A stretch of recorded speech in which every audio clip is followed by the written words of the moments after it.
Hello guys.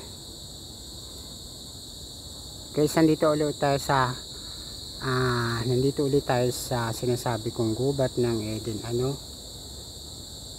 para sa ating new vlog at ito ay part 3 ng ating vlog sa ngayon, continuation ng part 1 and part 2 So kasi malawak yung gubat dito na ayan, pinapakita ko lang yung puno ng mangga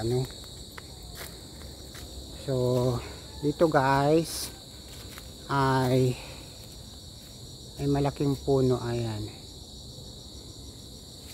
So hindi yan yung malaking puno na pinakita natin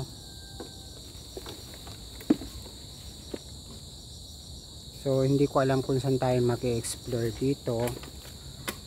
So dito kaya tayo part pumunta dito tayo punta naman. Saka may nakita akong spot dito na gusto kong puntahan yung parang malaking puno na may nababa. So ayan guys, wala pa rin tao dito So sa unang tingin para siyang ordinaryong gubat but for me, ibang nababibes ko dito may something akong kakaibang nababibes ayon sa aking vibrations. Ayan. So nandun nga tayo yung puno na sinasabi natin. So ayun guys, nagbababa tayo So sabi ko iwanan muna kaya natin yung bisikleta natin. Ayan guys, papunta na naman tayo dun sa malaking puno na nakita natin So iwanan ko na muna yung bisikleta natin dito. Bahala ka na muna dyan kasi naaabala ako pag bibideo. Ayan, so dito tayo guys, maghahanap tayo ng mag-explore tayo dito sa gubat kung anong may explore natin uli.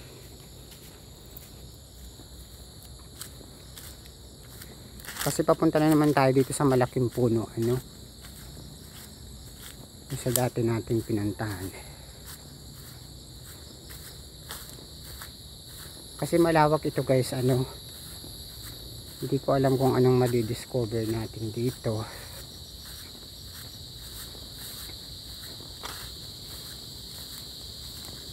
So mag-iikot-ikot lamang tayo at titingnan natin kung ano ang madidiscover pa natin. Ayan, may papasok dito medyo ibang nararamdaman ko. Bibigat yung katawan ko Ayan, so may pinapasok tayo mga parte ng gubat na hindi natin napapasok. So natabingan pala yung camera natin. Ayan guys, pumapasok tayo dito. Hindi ko alam kung anong makukuha natin dito. Puro gubat pa rin. Ayan. So puro gubat pa rin guys. Ayan. So ito talaga ang puro gubat siya. Ayan guys, tingnan nyo guys. Puro gubat siya.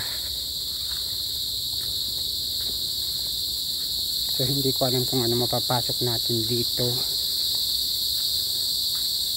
Doon pa rin ang labas natin siguro sa malaking puno. Ayan guys.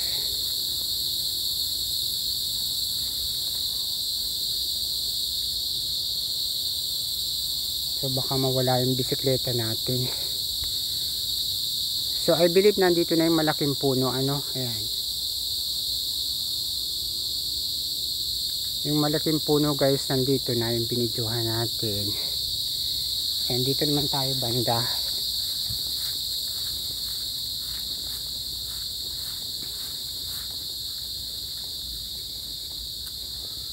So ibang naramdaman ko dito, sumasakit yung mga paa ko parang namamanhid yung paa natin.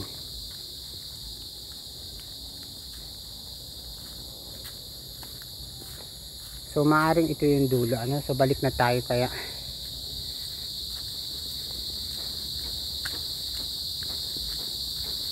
Parang feeling ko nililigaw tayo dito.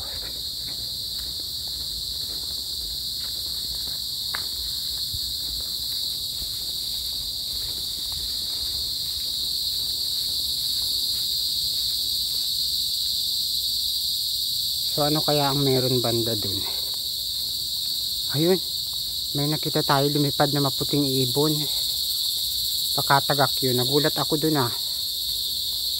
Medyo scary. Medyo scary siya. Meron tayo ditong nakikitang ano, kakaibang parang bangin ano. Ayan, so bala kong pasukin yung parang puno dito na malaki.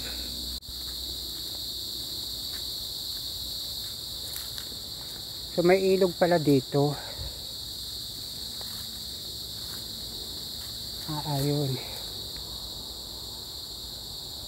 So ngayon ko lang nakita to guys. Meron pala ditong sapa. Baka ito ang sapa ng Eden. So tingnan nga natin.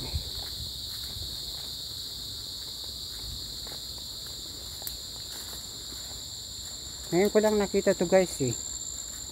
Kasi ang bala ko sana pupunta tayo dun sa malaking puno. Ngayon meron pala dito. So ngayon ko lang nakita to sa tagal ng pag-explore ko dito. So malalim.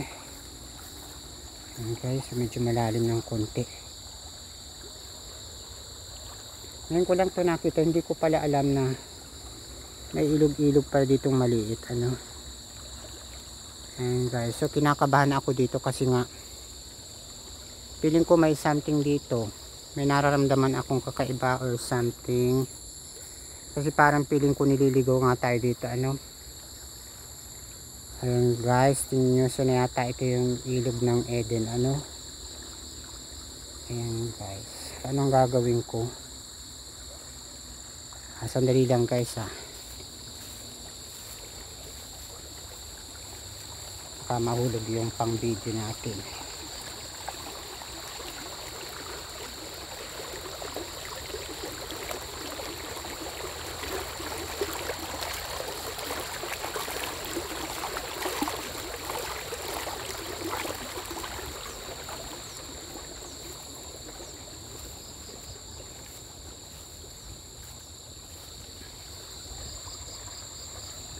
So ayan guys, babalik na tayo dun sa ano, kasi ngayon ko lang na-discover itong ilog na malaki ano. Ayan, at may lumipad nga na kulay puti. Malamang na yun ay isang engkantada. So hindi tayo natatakot kasi dala natin yung mahiwagang salangkay natin ano. Although feeling ko nililigaw na tayo dito, kasi nga may pinasukan tayo kanina na ano. And yun nga sanang puno dun sa kabila. So ilog pala ang ano nun. So balikan muna natin yung bisikleta natin. So ito yung malaking puno ano, na portal ng Eden ano. So magdadasal pa ba tayo dun? Siguro hindi na. Dito sa portal ng Eden. Ayan. So yung portal ng Eden, kasi may isa pang portal ng Eden dun sa malapit sa bahay ko ano. So hindi ko lamang alam, kasi pare-parehong mapanganib yun, pare-pareho siyang mapanganib dasalan yung portal ng Eden. Ayan, so dito yata tayo dumaan kanina.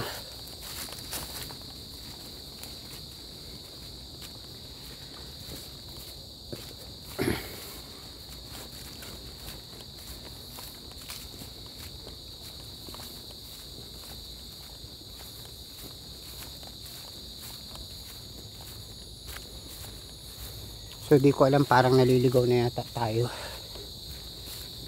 Ayan, kasi dito tayo dumaan yata.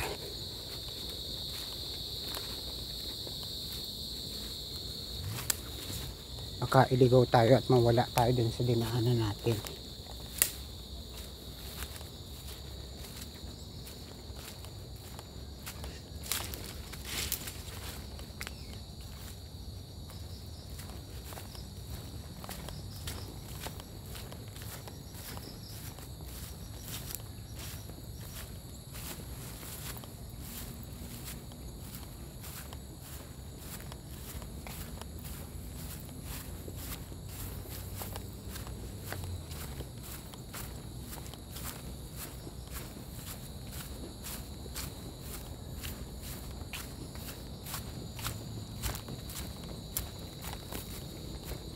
So muntik na tayo maligaw.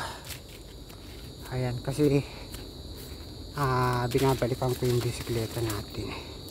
Ibang naramdaman ko talaga guys. And naramdaman ko dun sa puno na yun ay dun sa ilog na yun, yun ang ilog ng Eden, ano. Kasi kakaiba, ngayon ko lang na-discover yun. And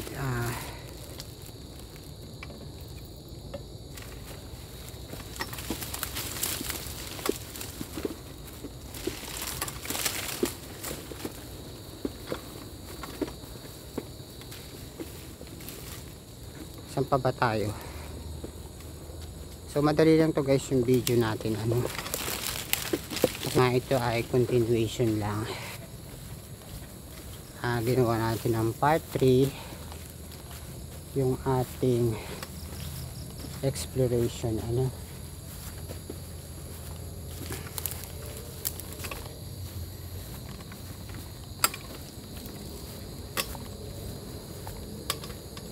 So hindi ko alam na doon pala dun sa kabila. So maglalakad-lakad pa ulit tayo, ano. Kasi nga parang piling ko nililigaw tayo. Ayan. So na naman tayo.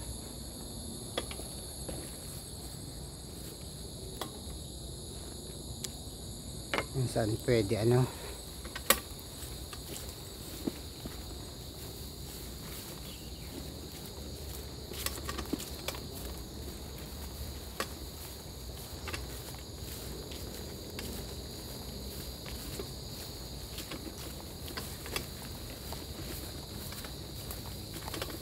Titingnan natin yung pwede nating kunan dito sa loob ng Eden na gubat, ano. Pero nakakatakot pala dito. Nakakaramdam ako ng takot, ano. Kasi feeling ko may nakatingin sa akin na hindi ko maintindihan na matatakot ba ako o ano bang mararamdaman ko.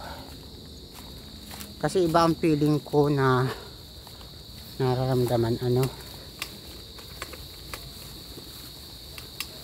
So nag-iikot-ikot nga tayo.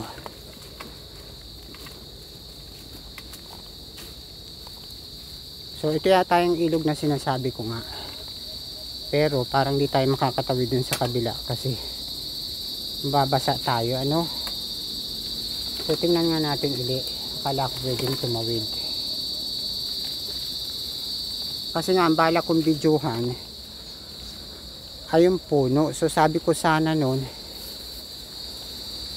yung puno na yun ang sinasabi ko, ano. Kasi nun tatawid sana ako, nakita ko yung puno na yan and wala naman akong nakikitang ilog. Ayan guys. So bakit ngayon may ilog? So ngayon ko lang nakita ito. So ang bala kong puntahan yung puno na yun, ano. Ayun. Kasi ang nakita ko dito, may daan dito. Ayan guys, may daan dyan papunta dun sa puno. Parang ito nga yung bangin, ano. Pero ngayon, biglang nagkaroon ng ilog, ano. Ayan, mukhang malalim pa. Nakakatakot. So, bangin na ang ano nito, ang kasunod. Bangin na nga, nasa bangin na nga tayo, ano. So yan yung sinasabi kong puno na maaring lagusan din na yan ay balete uli ano. Ayan. So umabot na tayo ng ano, siguro maaari may something sa ilog na to.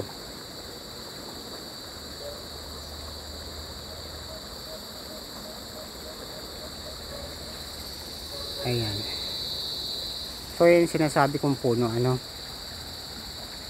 Ayan guys. At nandito pa rin tayo para kunan yung parang sapa. Kasi wala namang ibang magandang view dito kundi ito ano. So ngayon lang to natin na discover. Pero ang una, ang tingin ko meron dito talagang daan papunta dun sa puno na yun. So ang balak ko sana bumaba. Ngunit ng pagbaba natin, yun nga may nakita tayong sapa pala or ilog ano na ito na malaki. So hindi ko nga alam kung paano nagkaroon ng ilog dito kasi wala naman akong nakikita nung una. Ayan. Tapos yun may sagingan dun sa kabila. So walang duda, ito nga yung nakita na nung puno ano. Ayan guys. So siguro dito na natin tatapusin yung video kasi ayan. Kakaiba itong ilog or sapa na ito. Hindi ko alam kung saan ang kadugsong nito. Saan ba?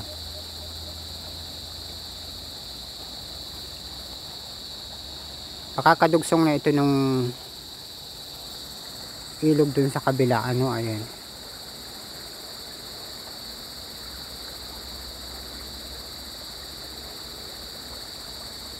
Ayan guys, so bala ko mag-ikot-ikot pa sana no.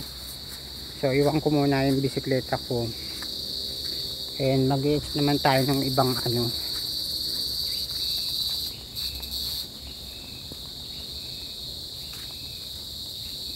Nung ibang pwedeng pasukan. Kasi nga diba inikot ko na ito dun sa video natin nung dati. Pero nung una hindi nakunan yung iba ano. So ayun guys, dumidilim na, natatakot ako. Dumidilim na pero ibang nararamdaman ko parang nawawala yung mga ano natin dito ano. So nandun yung dinaanan natin yung papunta sa